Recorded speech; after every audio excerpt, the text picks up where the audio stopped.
लावा थाना अध्यक्ष हैं सागर कुमार, इनको एक जानकारी मिली थी कि एक गांव में एक व्यक्ति के पास में राइफल है और उसी क्रम में एक टीम बनाई गई थी जिसका नेतृत्व सिटी एसपी पश्चिमी कर रहे थे। इनके द्वारा जब वहां पे छापेमारी की गई तो वहां पे समीर हैं, उनके पुत्र सिप्पू के कमरे में तलाशी ली गई तो पलंग में से एक देसी कट्टा, एक राइफल और 7 जिंदा कारतूस पकड़ाया है। राइफल और कट्टा देख कर लग रहा है कि ये इसको बहुत बढ़िया से मेंटेन किया गया था, तो इसका मतलब है कि इनकी जानकारी में भी था और इनकी पोजीशन से भी रिकवर हुआ है।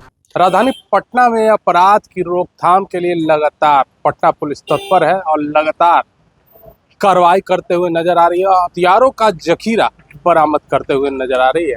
आपको बता दें कि पिछले दिनों भी 47 और कई हथियारों का जखीरा पटना पुलिस ने पकड़ा था, जिसके पश्चात ये अभियान लगातार जारी है।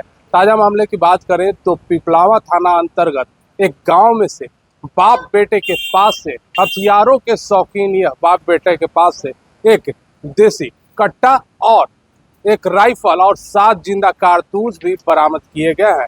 इन्होंने बताया है कि पटना एसएसपी कार्तिकेय शर्मा ने बताया है कि यह हथियारों के शौकीन थे और गांव में वर्चस्व कायम रखने के लिए हथियार घर में रखते थे और इनके हथियार घर से हथियार यह बरामद हुए हैं। और इस पर क्या विशेष जानकारी दे रहे हैं पटना के एसएसपी कार्तिकेय शर्मा, आइए जरा देखते हैं। हम लोग एक अभियान चलाए हुए हैं कि जो अपराध करने के लिए जो मुख्य रहते हैं सोर्स जिसमें हथियार का रहता है, उसी को लेकर रिकवरी को लेकर अलग टीम अलग जगहों पे काम कर रही है।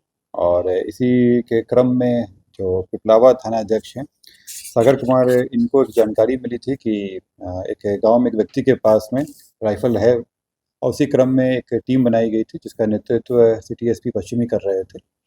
उनके द्वारा जब वहाँ पे छापेमारी की गई तो वहाँ पे समीर हैं, उनके पुत्र सिप्पू के कमरे में तलाशी ली गई तो पलंग में से एक देसी कट्टा, एक राइफल और 7 जिंदा कारतूस पकड़ाया है।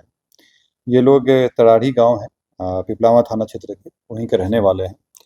जो राइफल और कट्टा देख कर लग रहा है कि ये इसको बहुत बढ़िया से मेंटेन किया गया था, तो इसका मतलब है कि इनकी जानकारी में भी था और इनकी पोजीशन से भी रिकवर हुआ है।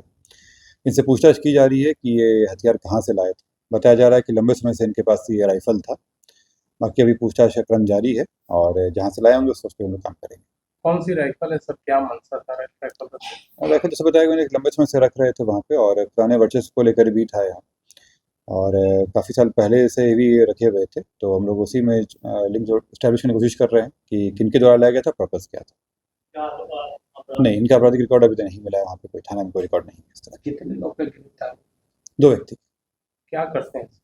ये लोग खेती करते हैं, उसी गांव में खेती करते हैं। 2 व्यक्ति हैं, एक समीर शर्मा और उनके पुत्र हैं सिप्पू कुमार। बालू से या फिर जमीन से भी जुड़ा कुछ?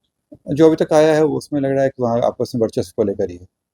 मैंने देखा कि पटना एसएसपी कार्तिकेय शर्मा ने फिर से एक बार हथियार पकड़ा है और लगातार यह अभियान जारी है, क्योंकि बिहार में चुनाव होने वाला है। चुनाव से पहले पूरे से क्राइम कंट्रोल करने के लिए बिहार पुलिस पूरी तरीके से लगातार अभियान चला रही है। और पटना पुलिस की बात कर ली जाए तो लगातार हथियारों का जखीरा, अगर पूर्वी क्षेत्र कहा जाए या फिर पश्चिमी क्षेत्र कहा जाए, तो लगातार इन क्षेत्रों में हथियारों का जखीरा बरामद किया जा रहा है। पटना से NBC 24 के लिए अजय शर्मा की रिपोर्ट।